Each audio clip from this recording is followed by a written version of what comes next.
The following is an EHC media production. What's going on, RWT family? This is Mike Larkin, host of The Future Is Now. Welcome to episode 16 of the show. I'm just going to do a quick rundown this week. No music and all that this week. I'll probably be back next week.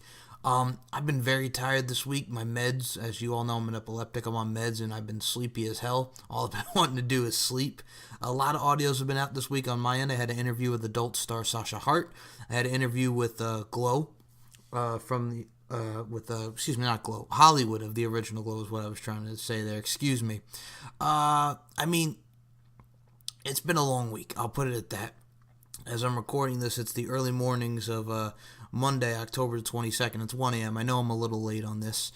So this week I had an interview. This upcoming past week, we just had the interview with Sasha Hart, adult star, Hollywood from the original Glow, and shout out to Moni Lynn. Moni got a shout out in there of RWT. But I wanted to get this out to you guys. I know if I'm struggling a little with my words here, I'm sorry, but I wanted to get this out because there are a lot of happenings this week on wrestling and on 205 Live and on NXT itself. And shout out to Micah Biza. Micah Biza is going to be doing NXT UK for RWT. But yeah, I'm just kind of been feeling meh this week. I'm kind of been feeling a little tired and just a lot of audios this week. The Glow interview with Hollywood, the adult star Sasha Hart, and I had on Samantha Cole, best known for her songs like Without You, and she did a cover of You Light Up My Life, Love Me with Shaggy. Those are up on my page, soundcloud.com/MCLarkin92, and you can check out StephenMikeShow.com and yours truly at SMShow1 on the Twitter machine. Links will take you to everything. Check out Max Wrestling UK on Twitter and Facebook, the Max Wrestling Podcast Interactive Group. This week in Promo Climax, it was yours truly against Robert Davis, and a very entertaining and a very nice back and forth between Dave Burnham of the Ruthless Aggression Era podcast and the Butcher of the Max Wrestling Podcast. I liked it. I liked them both. It's gonna be tough. I'm gonna say it's gonna be tough to vote in that one because I've known both guys for 2 years.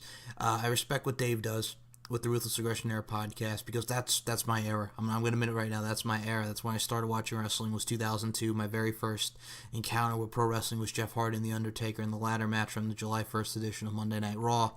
So I like how he created the whole evolution effect, and he said I was very contradictive, and he ran through Robert Davis and Amir and Tony Kirkendall, and the Butcher did his normal stuff, and just went on with Scarface. That was very entertaining. I did my thing, and then here comes Robert Davis, the the stat man. Oh, Robert Davis, I commend you on that. That was very, very funny. But yeah, that's what's going on this week in the Promo Climax. Next week's Promo Climax is going to be between, in Block A, Daniel Crimmins, the best face in the business, as he calls himself, against Moni Lynn. Best of luck to both participants. And that's pretty much all I got to say. Check out the latest edition of Max Wrestling Podcast where we talked about Impact Wrestling, New Japan, this week in WWE, and next week I'm sure we're going to have predictions because next week is Evolution live on pay-per-view, and then the following week will be more predictions as we got Crown Jewel from that place that nobody's mentioning, but I'll say it. It's in Saudi Arabia, which WWE, come on. But anyway, if you want to hear a good rant on that and a good explanation, a good pretty much synopsis about what he thinks, check out War on Raw with Amir Blackbane Costello, the man himself. Check that one out. It was very interesting. And that's on RWT Podcast on Twitter, RWT Facebook group, and the YouTube RWT. Links will be in the description for RWT. But anyway, I digress. I wanted to get this out to you guys, so I'm just going to hop right into it because it's been a hectic week. Hope to be back to normal next week. And check out NXT UK. We had a great match with Pete Dunne and Noam Dar for the UK title this week. We got to see Toni Storm against Nina Samuels. Dan Mastiff. Not Dan. Yes, I think it's Dan, right? No, Dave Mastiff, excuse me. Dan. I think it's Dave. I'm gonna actually look that up because I don't want to butcher his name because he's great.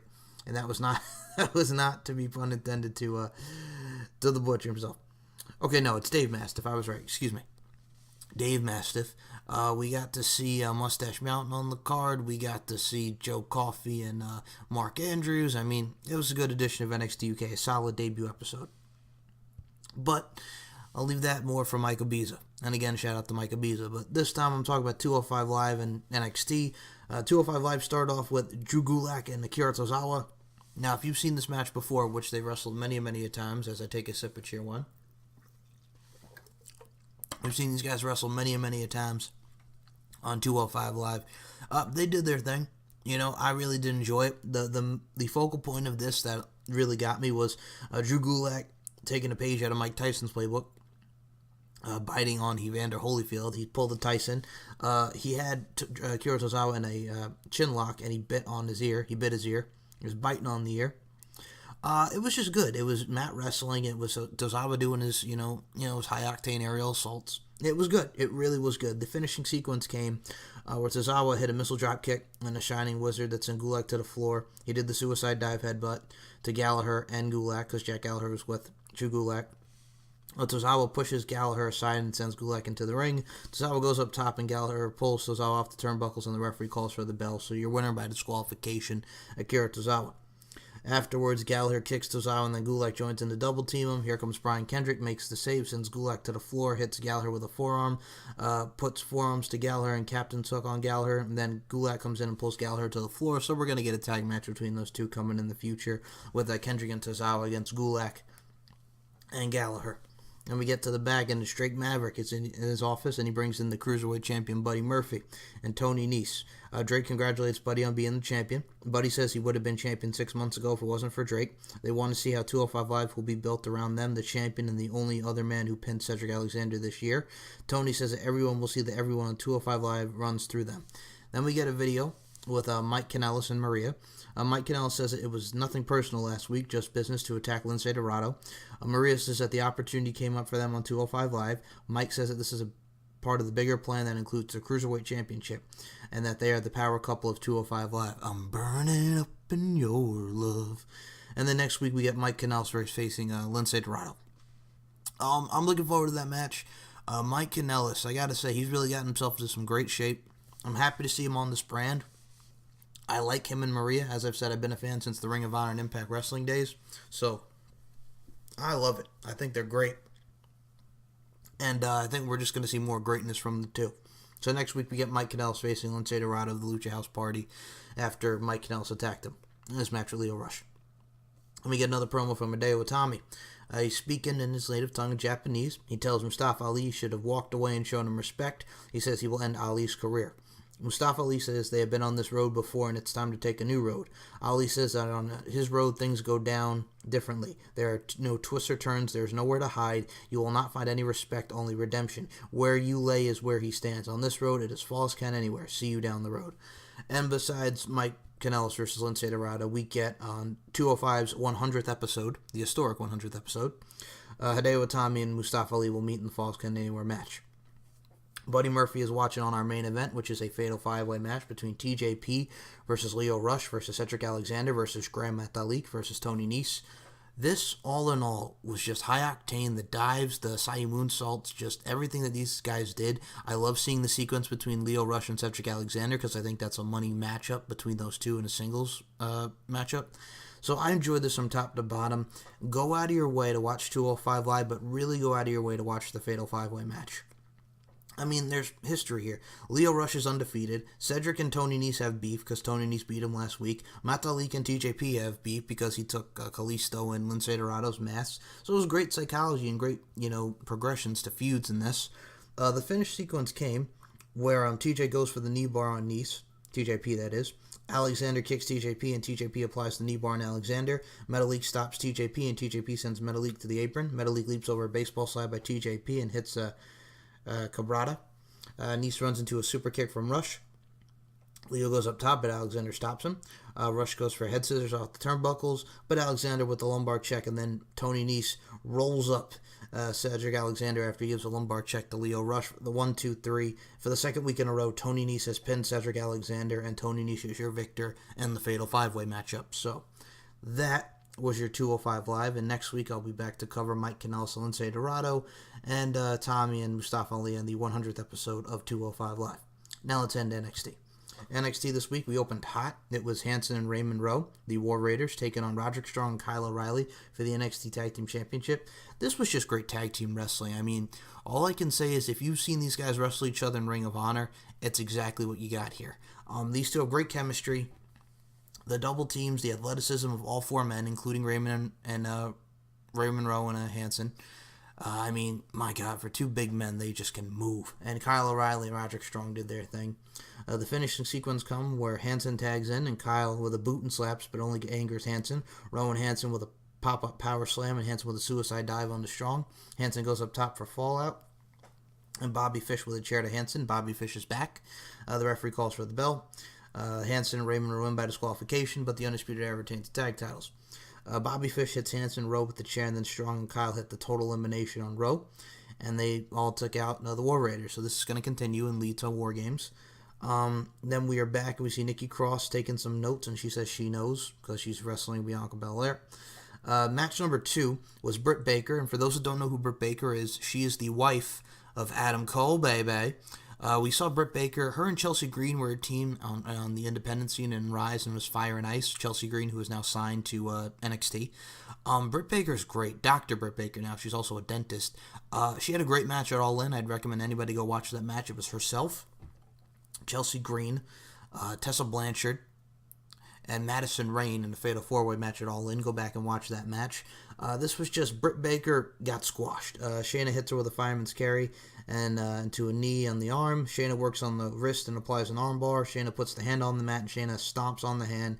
Then the referee checks on Britt Baker to see if she can continue, and the referee stops the match. And she's crying and selling it, and Shayna Baszler's all proud of herself. So Shayna Baszler wins by a referee stoppage. The medical staff checks on Baker as she screams in pain. Shayna with a jumping knee to the head. Then we see the video package for Oney Lorcan and Danny Burch, who are in action next. We're back, and William Regal's asked about Nikki Cross's claims about who attacked Aleister Black. Regal says that Aleister Black is coming back, and he will be talking to Nikki after her match tonight. And boy, did he. Then we have Danny Burch and Oney Lorcan against Rocky and Tian Bing. Now, what's funny about this is news broke, and Tian Bing is the first Chinese superstar to be signed to WWE, and I believe he's already gone. If you read the dirt sheets, brother, I believe some reports are saying that Tian Bing is no longer in NXT. I believe he's done. So I think this was the first and only time that we saw Tian Bing. It was fine. I mean, it was a comeback match for Lorcan and Oney Lorcan and Danny Burch. It was just pretty much Bing hits his kicks and a Mongolian chop. He puts him in an armbar, that being Oney Lorcan. Bing with a shoulder tackle and armbar. Rocky tags in and Lorcan chops Rocky. Bing hits a punch and Rocky with the full Nelson. Lorcan with a short arm clothesline, and then here comes Danny Burch. Burch hits a running clothesline to the collar, followed by an enziguri, a missile drop kick and a headbutt to Bing, and then here comes Oney Lorcan. They hit the spike DDT for the 1-2-3, the double team maneuver, and Oney Lorcan and Danny Burch win their first match back. Then we go to Bianca Belair getting ready for a match against Nikki Cross. We are back, and next week, William Regal will make an announcement about the NXT Championship match for War Games. So, that's what we have to look forward to next week on NXT. The main event, Bianca Belair and Nikki Cross. Man, this was good. Man, this was good. These two superplexes, cross bodies, the strength of Bianca Belair, Nikki Cross with her maneuvers, the swinging neck breaker, it's just, all right, go out of your way. And I mentioned this with 205 Live. Go out of your way to watch the Fatal 5-Way. Watch the show all in all. Watch NXT all in all. But really go out of your way to watch Bianca Belair versus Nikki Cross. This was just amazing. The finishing sequence comes where Belair ties up her hand. She tells Cross to stay down. Belair slaps Cross because Cross won't stay down. Belair puts Cross on the turnbuckles and she presses Cross over her head, but Cross gets into her feet and she applies a sleeper hold. Cross hits the reverse DDT, the Scorpion Death Drop, for a near fall. Cross goes up top and Belair whips Cross in the midsection with her hair. Belair goes up top, across with a forearm, then forearms on the turnbuckles. Nikki Cross hits the superplex, but the lights go out. And Aleister Black's music plays and he's in the ring with Nikki Cross, sitting as he does, very Indian style. Black looks at Cross, and Cross rolls around on the mat with that look in her eyes like she knows, and Nikki's got a secret from the crowd. Black tells Nikki to come closer, and she crawls to Black. Black tells Nikki to tell him. Cross whispers in Black's ear, the person who attacked him, and Black is enraged, and Cross gets out of the ring as we go to credits. So Aleister Black knows who attacked him. Nikki Cross told him, and he's pissed, and he's going to get to the bottom of this. So next week, I'll be talking about the William Regal's announcement for the NXT Championship match on NXT. I'm going to be covering 205 with Mike Canelso and Lince Dorado, and Mustafa Ali and Hideo Watami Falls Count Anywhere. This was a quick one, guys. I'm sorry if I'm kind of like not into it. I really necessarily should not say not into it, but I'm just kind of meh. I'm sorry. It's just been a rough week, but hopefully I'll get back in the swing of things. But I want to do this because I love RWT. I love doing this for Amir. I love doing this for you guys because I gave you guys my insight on 205 Live and NXT, and I wanted to have a quick audio for you guys. So I'll be back to normal next week. That'll be episode 17. RWT, the links will be in the description below, as always. And thank you guys so much, as always, for listening as well. I really do appreciate it. As I'm recording this now, it's 1:06 a.m., not 1:06 in Park, but it's 1:06 a.m. on early mornings of October 22nd. More audios to come on my end, Max Wrestling, RWT. Please stay tuned and just enjoy the content that is being provided to you guys, and just enjoy it. And just enjoy it all. A lot of pro wrestling. Predictions for next week's Evolution and all that will be out next week as well. So just stay tuned. Everyone have a great night. I'll talk to you next week. Well, later on in this week because this is late. But anyway, God bless my friends. Hope you guys had a great weekend. I'll touch base with you soon, and I'll be back with episode 17 talking 205 Live and NXT next week. The future is now, and I'm out.